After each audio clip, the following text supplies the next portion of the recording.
Welcome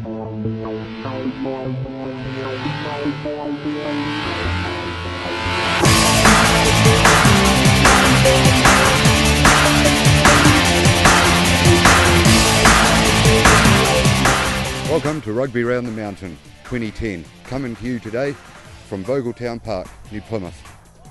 We're looking forward to your company over the next 18 weeks as we follow the best of Taranaki club rugby. Regular viewers will notice a couple of changes this season, the biggest of which is we'll be posting the show online on Monday mornings in conjunction with the Taranaki Daily News' coverage of the feature match of the week. We hope you enjoy the earlier coverage and look forward to catching up with you around the season. Today's feature match is Spotswood United versus New Plymouth Old Boys. With a new championship-winning coach at the helm and a number of off-season recruitments, Spotswood would have had high hopes against Old Boys, a team which has started slowly in recent years. But under the hot March sun, Spotswood's challenge wilted despite pushing Old Boys hard for periods of the game. But Old Boys started and finished strongly to bank a bonus point win first up.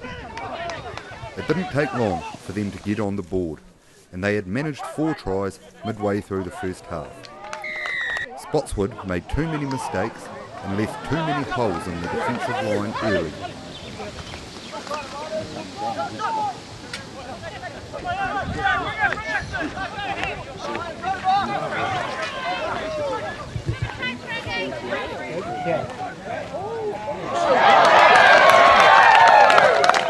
Spotswood kept in touch through the accurate boot of John Morath.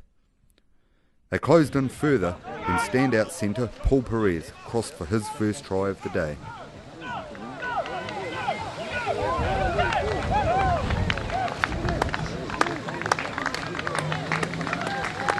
By half-time, Old Boys had stretched its lead to 31-16, looking the better unit but struggling at times to contain Spotswood's powerful runners. This was perfectly illustrated from the second half kick-off, when Perez scored an outstanding, almost length of the field, solo try.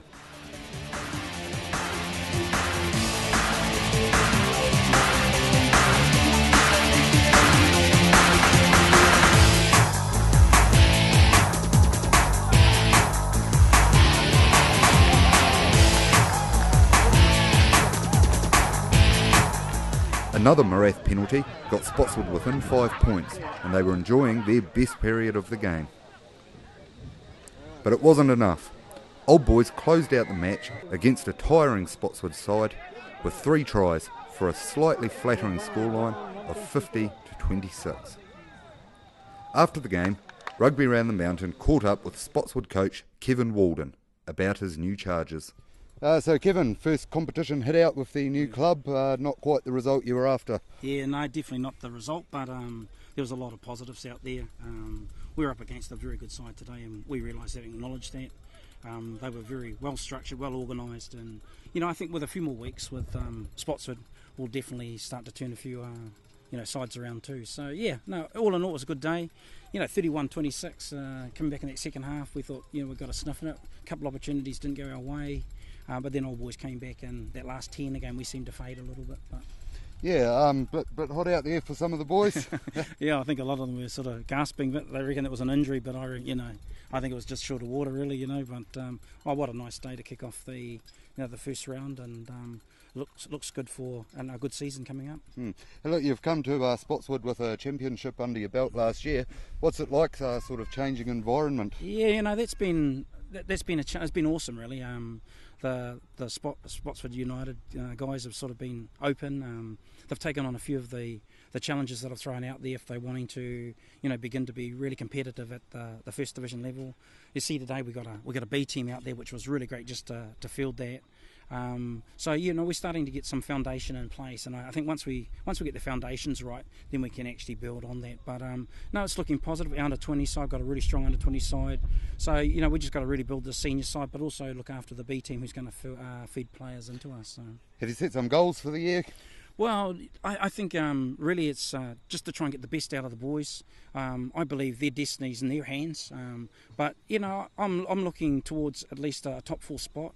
I think that we've got potential to do that, but we're going to have to improve as we go along. But the opportunity's there, so we just have to take the teams that we can beat. We need to put them away, and those other teams we need to sort of be in and around. And if we make it, that's fine too. Yeah.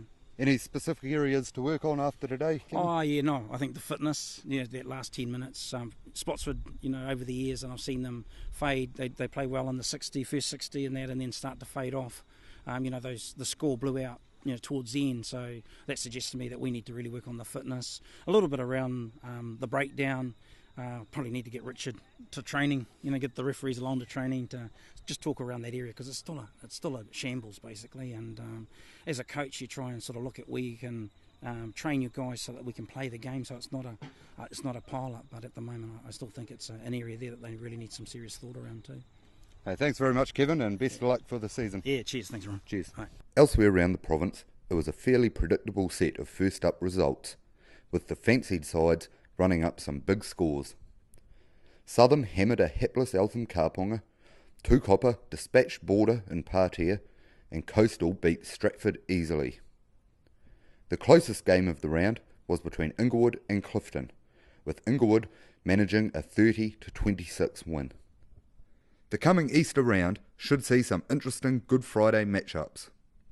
Clifton versus Old Boys at Tikarangi looks like being a tight game, as does Inglewood Tukapa in at Sanders Park, and Coastal versus Southern at Rahutu.